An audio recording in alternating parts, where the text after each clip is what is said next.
झारखंड विधानसभा के चुनाव कभी भी बच सकता है और उसको लेकर के गोड्डा में जयराम महतो की एंट्री से समीकरण बिगड़ने वाले हैं। जैसा कि हमने आपको बताया था कि तीसरा समीकरण यहां पर तैयार हुआ है, जिसको लेकर के कि जयराम महतो का नाम सामने आ रहा है। जयराम महतो की एंट्री गोड्डा में हुई है और वो कल यानी कि 7 तारीख को गोड्डा के ऐतिहासिक मेला मैदान में कार्यक्रम करने जा रहे हैं। कार्यक्रम को लेकर के हम जानकारी लेंगे। हमारे साथ परिमल ठाकुर जी हैं, जो कि आगामी विधानसभा चुनाव में अपने आप को प्रत्याशी के तौर पर देख रहे हैं। सर, सबसे पहले स्वागत है आपका हमारे चैनल जिला जौहर में। जिला जौहर में के सभी दर्शकों को मेरा नमस्कार और नवरात्रि की ढेर सारी शुभकामनाएं। जयराम महतो की एंट्री से समीकरण जो है कि वो बिगड़ने वाला है, ऐसा लोग भी मान रहे हैं और ऐसा आप भी बता रहे हैं। क्या लग रहा है, जयराम की एंट्री से क्या कुछ खास असर पड़ने वाला है गोड्डा के विधानसभा चुनाव पर? बिल्कुल, कहीं भी युवा जो है, समाज के जो रीढ़ होते हैं, आज युवा समाज वो जयराम जी के साथ खड़ा दिखाई दे रहा है। युवा समाज जो है वो बदलाव चाहता है। गोड्डा की धरती ये बार बार मांग कर रही है कि यहाँ इस बार परिवर्तन होना चाहिए, बदलाव होना चाहिए। और बदलाव संकल्प महासभा के तहत माननीय जयराम जी, जिनको लोग टाइगर महतो के नाम से जानते हैं, वो कल यहाँ आ रहे हैं और अपना जो है वो आने वाले समय में निश्चित रूप से वो विधानसभा में बहुत मजबूती से उतर रहे हैं। तो उससे निश्चित रूप से समीकरण इधर उधर होगा, नया समीकरण बनेगा। युवा जिधर चाहेगा दिशा उधर तय होगी और इस बार जो है चुनाव में इस नए समीकरण के बनने के बाद तस्वीर कुछ अलग ढंग की दिखेगी। आप जयराम के कार्यक्रम का अगुवाई कर रहे हैं या फिर उनके लिए भी भाग दौड़ कर रहे हैं, क्या इसके पीछे कारण ये है कि आप जयराम की पार्टी से चुनाव लड़ रहे हैं गोड्डा विधानसभा से? देखिए, मैं अग्रणी भूमिका में हूँ। चुनाव तो मुझे लड़ना है। मैंने पहले भी आपके माध्यम से भी बताया है कि आने वाले समय में यहाँ त्रिकोणीय मुकाबला होगा और वो जो तीसरा पक्ष है वो मैं हूँ। तो मैं निश्चित रूप से आपको बताया था कि किसी न किसी पार्टी से लड़ूंगा और अगर ये पार्टी मुझे सम्मान दे रही है तो मैं पूरी मजबूती के साथ इस पर खरा उतरने का प्रयास करूंगा। इसी के तहत युवाओं का साथ मिल रहा है, समाज का साथ मिल रहा है, लोग बदलाव चाहते हैं। तो हम भी जो है इसमें लोगों के दबाव और प्यार के चलते हम इसमें आगे बढ़े हैं और कल हम जोरदार ढंग से जयराम महतो जी का स्वागत करेंगे अपने दल बल के साथ और उनका जो है यहाँ अभिनंदन करेंगे।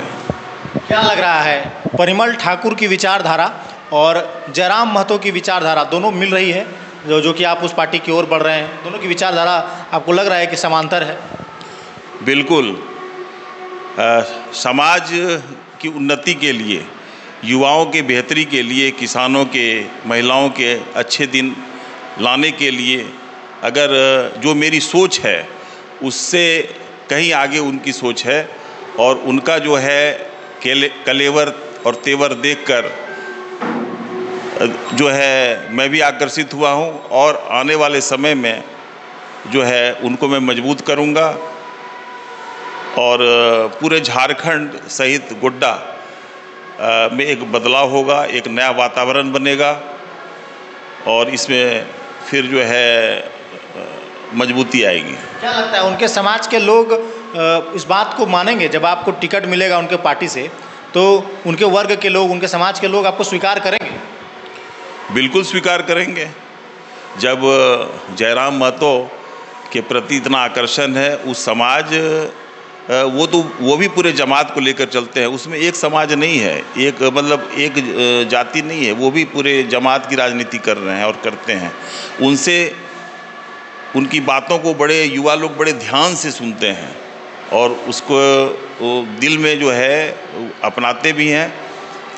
तो इन चीज़ों को देखकर लगता है कि उनका समाज में दिनों दिन पकड़ बढ़ता जा रहा है।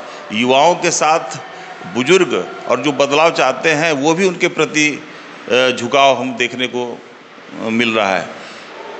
तो और महिलाएं खास करके वो भी जो है जयराम महतो जी के प्रति काफ़ी उनका आकर्षण बढ़ा है और उनके इस प्यार को देखते हुए जो है हमको लगता है कि आने वाला समय जयराम महतो का ही रहेगा। मैया सम्मान योजना, गोगो दीदी योजना, क्या इसके सामने जयराम महतो टिक पाएंगे? प्यार के सामने, पैसे के सामने टिक पाएंगे लग रहा है? बिल्कुल बिल्कुल, क्यों नहीं। उनके पास, उनका तो यही कहना, उन्होंने एक सवाल भी उठाया था कि ये 5 वर्ष का जब कालखंड होता है तो 4.5 वर्ष तक सरकार क्यों सोई रहती है, और अंतिम जब 6 महीना आता है फिर इस तरह की जो योजनाएं, लुभाने वाली योजनाएं क्यों दी जाती हैं।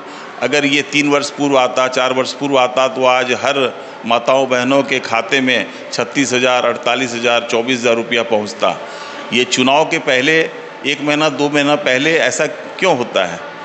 तो ये सब चीज़, और उन्होंने एक सवाल भी उठाया था कि विधायक को अगर 3 लाख मिलता है और इन लोगों को 1-1 हज़ार में ही अगर ये चाहते हैं कि इनसे जो है इनका जो है खर्चा या उनको जो है सम्मान 1,000 रुपये में अगर ये देना चाहते हैं तो ये जनता सब समझती है। लेकिन जनता चूँकि इतनी गरीब है, लाचार है कि उसको भी महत्व देती है, तो उसका कहीं ना कहीं ये काट है। और उस समाज पर खास करके जो इनको चाहते हैं उस पर कोई फ़र्क नहीं पड़ने वाला है। बीजेपी भी करवा रही है, गोगो दीदी योजना चला रही है बीजेपी, 2122 रुपये देने की बात कर। बीजेपी की सरकार तो अभी है नहीं, और पिछले बार सरकार भी भरवाया जा रहा है। पिछले बार जो सरकार थी तो उस समय ये सब योजना लानी थी। अभी तो देखा देखी तो कुछ भी हो सकता है। हम तो, हमारी अगर सरकार बनती है, जयराम महतो के नेतृत्व में अगर कुछ होता है तो हो न हो हम 5,000 रुपया महीना दें। उसके साथ साथ महिला सशक्तिकरण के लिए कम पैसे में 3%, 4% में हम इंटरेस्ट 1 लाख रुपया प्रति वर्ष के हिसाब से महिलाओं को हम इंटरेस्ट के साथ जो है 4% के साथ हम वो रकम मुहैया कराएंगे, वो सुविधा देंगे। सरकार की तरफ से बहुत सारी योजनाओं जो युवाओं के लिए, मज़दूरों के लिए, किसानों के लिए है, वो अच्छी अच्छी योजनाएं लाएंगे। तो ये चीज़ें जो है वो चुनाव के समय ही क्यों होता है। मैं कब जयराम महतो आ रहे हैं उसको लेकर के थोड़ा जानकारी हमारे दर्शकों को दे दीजिए। कल 7 अक्टूबर 2024 है, कल सोमवार का दिन है। कल हमारे झारखंड लोकतांत्रिक क्रांतिकारी मोर्चा के राष्ट्रीय अध्यक्ष, केंद्रीय अध्यक्ष जयराम महतो जी, जिसको झारखंड वासी टाइगर के नाम से जानते हैं, वो कल यहाँ पधार रहे हैं। गोड्डा के मेला मैदान में 11 बजे उनकी सभा होनी है। हम आपके माध्यम से गोड्डा के तमाम नागरिकों को, युवाओं को, बहनों को, यहाँ के नागरिकों को हम आमंत्रित करते हैं और उनसे अपील करते हैं कि वो ज़्यादा से ज़्यादा संख्या में यहाँ पहुँचे और उनके भाषण को सुने, उनके विचारों को सुने और ये संदेश वो लेकर अपने समाज तक पहुँचाएं। तब ये जो है, ये बदलाव संकल्प महासभा वो पूरी तरह से सफल होगा। इस वक्त हमारे साथ गोड्डा के भावी प्रत्याशी विधानसभा से परिमल ठाकुर जी थे, और जो कि आपको बता दें कि कल जयराम महतो जो पहुंच रहे हैं उनके कार्यक्रम को लेकर के इनसे विश्लेषण ले रहे थे कि क्या कुछ कार्यक्रम था। तो आपने उनके पूरे वक्तव्य को सुना, और भी आपको डिटेल्स देंगे और सारी जानकारी देंगे। बने रहिएगा हमारे साथ, देखते रहिएगा जिला जवाहर। धन्यवाद।